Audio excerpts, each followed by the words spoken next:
అబ్బబ్బా తల బద్దలైపోతుంది. ఒకటే తలనొప్పి. ఏంటత్తయ్య గారు మీ ఫ్రెండ్ వాళ్ళ ఇంటికి వెళ్తానని చెప్పి తల పట్టుకొని కూర్చున్నారు?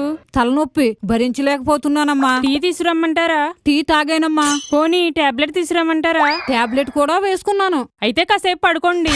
ఇప్పటి వరకు రెస్ట్ తీసుకునే వచ్చాను, అయినా తగ్గట్లేదు. ఓ అవునా అత్తయ్య గారు? మీకు ఇలా కాదు, చెప్తాను ఆగండి. అత్తయ్య గారు మీకు ఒకటి చెప్పడం మర్చిపోయాను. ఏంటమ్మా?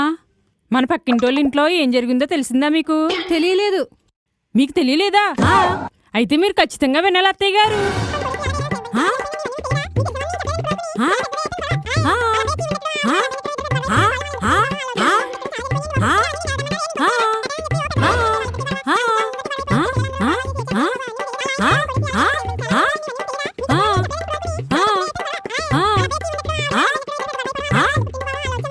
అత్తయ్య గారు తలనొప్పి తగ్గిందని